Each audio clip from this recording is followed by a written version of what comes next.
बोले भगवान श्री कृष्ण की जय। गुरु नारायण भगवान की जय। आज हम श्रीमद्भागवत महापुराण के 10वें स्कंद से 74वें अध्याय से दो प्रसंग ऐसे पढ़ेंगे जिनमें कि भगवान की महिमा का, उनके गुणों का जो है वर्णन होता है। और जहाँ भगवान की महिमा और गुणों का वर्णन हो तो भगवान की स्तुति के समान ही है। तो एक तो पहला प्रसंग ये है कि जब जरासंध का वध हो गया और धर्मराज युधिष्ठिर जरासंध का वध और सर्वशक्तिमान भगवान श्री कृष्ण की अद्भुत महिमा सुनकर बहुत प्रसन्न हुए और उनसे बोले। तो युधिष्ठिर जी ने जो है जब सब लोग जरासंध का वध करके जो है अर्जुन, भगवान श्री कृष्ण और भीम लौटे और उन्होंने युधिष्ठिर को बताया, तो उन्होंने भगवान श्री कृष्ण से युधिष्ठिर जी ने क्या कहा।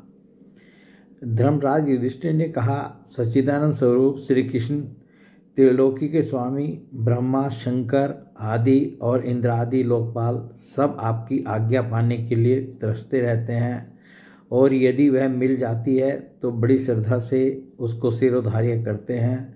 अनंत हम लोग हैं तो अत्यंत दीन, परंतु मानते हैं अपने को भूपति और नरपति। ऐसी स्थिति में हैं तो हम दंड के पात्र, परंतु आप हमारी आज्ञा स्वीकार करते हैं और उसका पालन करते हैं।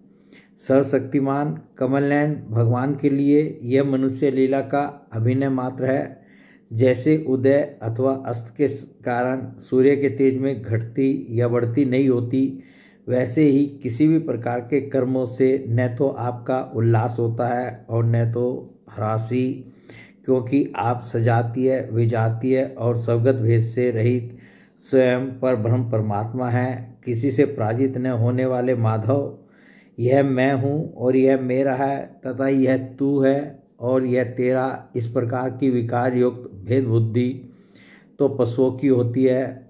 जो आपके अनन्य भक्त हैं उनके चित्त में ऐसे पागलपन के विचार कभी नहीं आते, फिर आप में तो होंगे ही कहाँ से। इसलिए आप जो कुछ कर रहे हैं वह लीला ही लीला है। श्री सुखदेव जी कहते हैं, परीक्षित, इस प्रकार कहकर धर्मराज युधिष्ठिर ने भगवान श्री कृष्ण की अनुमति से यज्ञ के योग्य समय आने पर यज्ञ के कर्मों में निपुण वेदवादी ब्राह्मणों को ऋतु आचार्य आदि के रूप में वर्ण किया।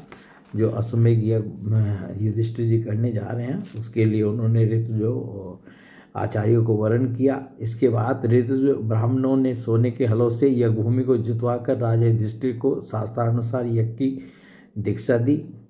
सबने बिना किसी प्रकार के कौतूहल के बात मान ली कि राष्ट्रीय यज्ञ करना युधिष्ठिर के योग्य ही है, क्योंकि भगवान श्री कृष्ण के भक्तों के लिए ऐसा करना कोई बहुत बड़ी बात नहीं है। उस समय देवताओं के समान तेजस्वी याचकों ने धर्मराज युधिष्ठिर से विधिपूर्वक राष्ट्रीय यज्ञ कराया, ठीक वैसे ही जैसे पूर्व काल में देवताओं ने वरुण से करवाया था।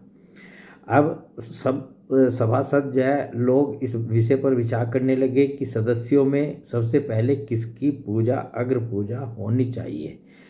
जितनी मति उतने मत, इसलिए सर्वसम्मति से कोई निर्णय न हो सका। ऐसी स्थिति में सहदेव ने कहा। तो ये जो सहदेव ने कहा है ये पूरा क्योंकि सहदेव भगवान की महिमा को जानते थे और पहचानते थे और विश्वास था उनको, तो इसलिए सहदेव ने जो कहा वो भी स्तुति योग्य ही है। ऐसी स्थिति में सहदेव ने कहा, यदुवंश शिरोमणि भक्तवत्सल भगवान श्री कृष्ण ही सदस्यों में सर्वश्रेष्ठ और अग्र पूजा के पात्र है, क्योंकि यही समस्त देवताओं के रूप में है और देश, काल, धन आदि जितनी भी वस्तुएं हैं उन सब के रूप में भी यही हैं। यह सारा विश्व श्री कृष्ण का ही रूप है। समस्त यज्ञ भी श्री कृष्ण स्वरूप ही हैं। भगवान श्री कृष्ण ही अग्नि, आहुति और मंत्रों के रूप में हैं। ज्ञान मार्ग और कर्म मार्ग ये दोनों भी श्री कृष्ण की प्राप्ति के ही हेतु हैं। सभासदों, मैं कहाँ तक वर्णन करूं। भगवान श्री कृष्ण वह एक रस अद्वितीय ब्रह्म है, जिसमें सजातीय, विजातीय और स्वगत भेद नाम मात्र का भी नहीं है। यह संपूर्ण जगत उन्हीं का स्वरूप है। वे अपने आप में ही स्थित और जन्म, अस्तित्व, वृद्धि आदि 6 भाव विकारों से रहित हैं। वे अपने आत्मस्वरूप संकल्प से ही जगत की सृष्टि, पालन और संहार करते हैं। सारा जगत श्री कृष्ण के ही अनुग्रह से अनेकों प्रकार के कर्म का अनुष्ठान करता हुआ धर्म, अर्थ, काम और मोक्ष रूप पुरुषार्थों का संपादन करता है। इसलिए सबसे महान भगवान श्री कृष्ण की ही अग्र पूजा होनी चाहिए। इनकी पूजा करने से समस्त प्राणियों की तथा अपनी भी पूजा हो जाती है। जो अपने दान धर्म को अनंत भाव से युक्त करना चाहता हो, उसे चाहिए कि समस्त प्राणियों और पदार्थों के अंतरात्मा, भेदभाव रहित, परम शांत और परिपूर्ण भगवान श्री कृष्ण को ही दान करें। परीक्षित सहदेव भगवान की महिमा और उनके प्रभाव को जानते थे। इतना कहकर वे चुप हो गए। तो भगवान की अग्र पूजा की जानी चाहिए, ये सहदेव जी ने अपना मत सुनाया। तो उसके बाद क्या हुआ, उस समय धर्मराज युधिष्ठिर की एक सभा में जितने सत्पुरुष उपस्थित थे, सबने एक स्वर में बहुत ठीक कहकर सहदेव की बात का समर्थन किया।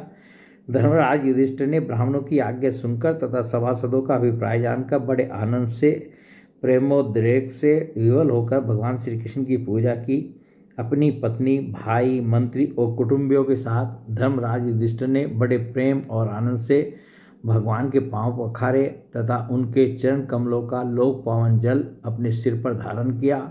उन्होंने भगवान को पीले पीले रेशमी वस्त्र और बहुमूल्य आभूषण समर्पित किए। उस समय उनके नेत्र प्रेम और आनंद के आंसुओं से इस प्रकार भर गए कि वे भगवान को भली भांति देख भी नहीं सकते थे। यज्ञ सभा में उपस्थित सभी लोग भगवान श्री कृष्ण को इस प्रकार पूजित सत्कृत देखकर हाथ जोड़े हुए नमो नमः, जय जय इस प्रकार के नारे लगाकर उन्हें नमस्कार करने लगे। उस समय आकाश से स्वयं ही पुष्पों की वर्षा होने लगी। तो ये जो है प्रसंग जो है हमने पढ़ा। बाकी तो इसकी जो कथा है वो सब पहले हम पढ़ चुके हैं, सब जानते हैं। तो बोलिए भगवान श्री कृष्ण की जय, गुरु नारायण भगवान की जय।